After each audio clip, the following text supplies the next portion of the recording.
Questions to ask a bathroom remodel contractor before you hire. Hi, my name is Andy Nathan. I'm with Creative Smart Contractors, and today we're going to talk about different questions you need to be asking your contractor before you hire them. Now, to begin with, the most dangerous contractor you will ever meet isn't the unskilled one. No, it's the one who says yes to everything. Yes to your budget. Yes to skipping the permit. Yes to your craziest idea that should probably be skipped because it's not safe. Today, I'm going to be giving you questions that expose that guy before he ever touches your bathroom. And for every question, I'll give you the answer that should scare you off as well. So keep that in mind. We're not only going to give you the questions that you should be aware of and you should look for, but also the red flags as well. So with that said, let's get started. The first question you're going to want to know is about proof. What's proof exactly? So, well, very simple. A client once asked us to remove the main structural wall in our building. The main structural wall. Now, to understand this correctly, she was in a 2 flats and the main wall runs across the middle of the building. And she wanted to open up her kitchen. And so that way it'd be open into one of the bedrooms. Now, we told her, you need to have a structural engineer do this because that requires some permits. She said no. She said she didn't want to do it. She didn't understand the big deal. I said, well, this is the wall that holds up the entire building. We don't want to do that. It's crazy. Who would do that? You know who would do that? A yes man contractor. And they would take those type of projects. Now, this is where the yes man wins. All right? They win because they will take the crazy projects because they want money. They're not looking to help you. They want to make sure that you're giving them their money so you can get started and you feel good. In fact, right now, my team is restarting a full gut rehab. We're waiting on the full approval from the city because an unlicensed handyman did everything wrong. The plumbing was wrong. The layout was wrong. It had to be redone. They tore off all the stairs and just left them open. In fact, it was so bad, we actually have to climb up a ladder to get up there. It's been like that for a year and a half. And then to get into the basement, you have to slip between two 2x4s. Now, how much did this extra fund cost? About $20,000 to $30,000. I don't know the exact cost because the client paid it prior, but she's now paying for the same project twice. So every question I'm about to give you will test you one thing. Will this contractor tell me no? And why? And the answer to that is to save you money, to give you a better experience. Which leads me to question number 1. Have you done a job like this before? Everyone tells you to ask this. Almost never, no one ever tells you how to read the answer. So you go on Google and it says, what should you ask a contractor? It says, ask if they've ever done a job like this. Well, that's a great idea. But what would they say if they actually have done a job like that? Well, a good answer is a story with a problem. A surprise behind the tile, a job they turned down, something they learned the hard way. Real experiences mean you've been burned and you adjusted. For example, we just finished a project earlier this year. We had to get the smallest guy on our team to go into the back of a bathroom because it was the only way to fit in to get the piping out because it was such a tiny space. Now, the red flag, on the other hand, for this first question is, oh yeah, we do that stuff all the time, no problem. And they have no war stories. They don't have the experience or they're hiding it, which means that they probably don't have the war stories to actually tell you the truth. So that's number 1. What's their experience? Number 2, will this need a permit and who pulls it? Now, this is going to be the fastest test in the whole video because permits are easy to track. Now, in Chicago, any bathroom remodel that touches plumbing, HVAC, electrical, structural work needs some type of city permit. Now, I don't know if that's going to be an express or if that's going to be a standard, but you're going to probably need some type of permit. Now, most real remodels will need that. A good contractor says yes, and we handle the permits and the inspections before you finish asking. Now, keep in mind, if it's a standard review, the architect will handle that, not the contractor. So just something to be aware of. Express permits, contractors. Standard, architects. The red flag is, we can skip the permit, save you some money. Now, it's not a discount. And I'm not saying unpermitted work doesn't happen. It absolutely does. And there are people who get away with it. But when it doesn't work, and this is where you have to be aware of, You could fail inspection later. Or it could block the sale of your house. Or your insurance may not cover it. And think about it. If they'll say yes to skipping permits, what else? Question number 3. What could go wrong? What could go wrong on this job? Bathrooms hide problems. Old plumbing, rotted subfloor, mold behind the tile. You don't know what's back there until demo day. And that's the reality. I mean, I'd love to be able to tell you I look through walls and I'm Superman. Dun, dun, dun, but I'm not. I mean, I might look like one, I get it, but I'm not. The honest answer is there is a list of problems that could be behind those walls. Now, you can't know exactly what's going to be back there, but you can give them a clear process for how to deal with surprises and get pricing as much as possible and approved before any extra work starts in writing. Now, I'm going to tell you right now, no contractor can ever tell you every single thing that can be priced before you open the walls. You open the walls and you discover that everything's cloth wiring and you're wrong because you didn't know about that because it wasn't visible, then that's not going to be possible to say. But you want to get as much done in writing as possible. That said, the red flag is nothing will go wrong. Guaranteed price, no matter what. Shucks, that sounds nice. The contractor's either lying to you or he's planning to hit you with the real numbers in the middle of the project. When your bathroom is gutted and you can't say no. That's the problem with those type of projections or lack of projections, price guarantees. Number 4, can you break the estimate into trades? A real bathroom proposal is not one number. Now, you don't just say, hey, look, let's look at the bottom. Let's look at the number. That's like people like go in, they open the proposal. What's the first thing you do? What's the total? That's what I always want to see. I want to see what the total is. What's the damage? Now, I write these every single week. So that's why I want to break this down for you because it's important to understand this. There's a lot that goes into a bathroom remodel.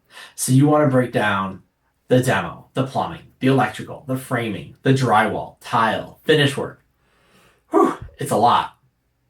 By the way, an insider tip, tile's almost always going to be the biggest labor line here. Now, you would think it'd be electrical or plumbing, and those do cost a lot. But the reason why tile costs so much is because of the amount of time that it takes. There's a lot of labor involved. So it should stand out on the page. And keep in mind, when you're looking at the line items, it allows you to compare bids by trade instead of guessing. So that way you're not just saying, I wonder why this bid is more than this one. I wonder what's different here versus here. Did they include something in this bid that they didn't include in the other one? The red flag. One lump number in a text message. You can't compare it, and you can't hold anyone to it. But this is a big issue. If you don't get something in writing, and I hate when subs do this to me, they'll give me one lump number, but they don't explain that number. I'm like, well, does this include materials? Does this include labor? Does this include demo? What else does it include? How long will it take you? I want to know these questions because I have to tell my clients what the answer is. Which actually brings me to the next thing, is that when you're breaking it down, you're going to break it down into 3 buckets for every remodel. Now, the first one's going to be labor, which I already mentioned to you already. Labor is obviously how much time does it take to get the work done. If you have 2 guys and it takes 2 weeks, that's labor.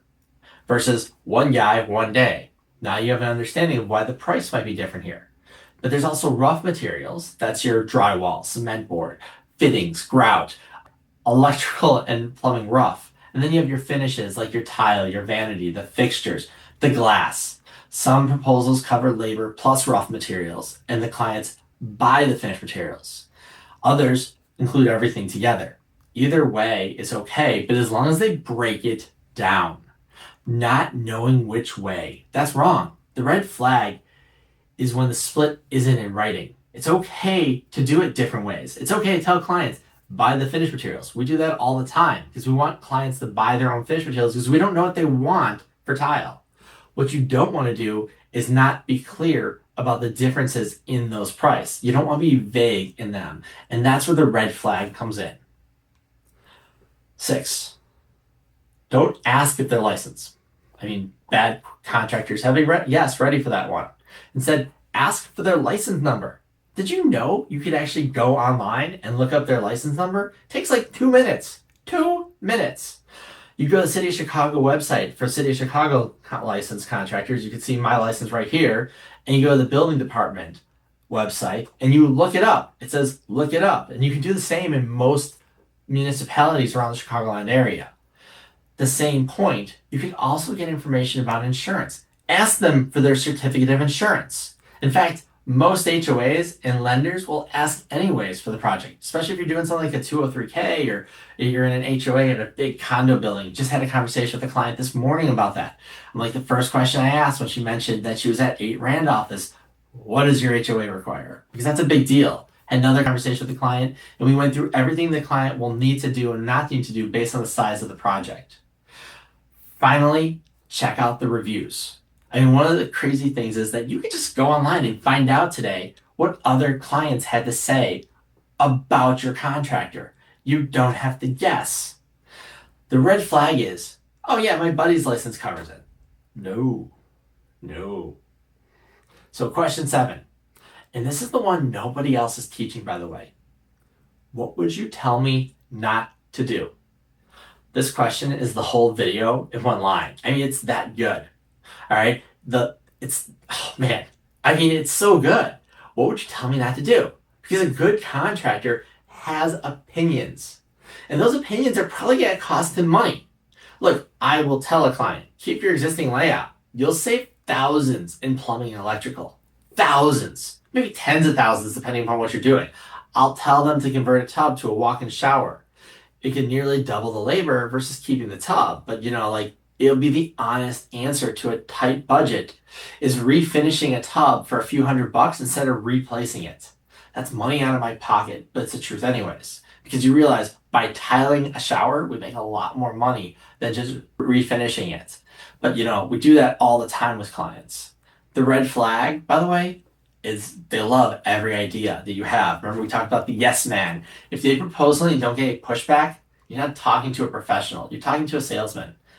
Everyone needs a job. I get it. I do sales. I'm not criticizing anyone, but you have to know what you're doing. And you have to be able to push back. Constantly, I talk to real estate investors and tell them, hey, look, I wouldn't do this because this is an investment property. If this was my own house, I would 100% do it. But you have to know why. And you have to have opinions of why you would do it. Now, I want to give you a bonus question before I handle the objection I think you're going to wait for next. And that is, do you warranty your labor?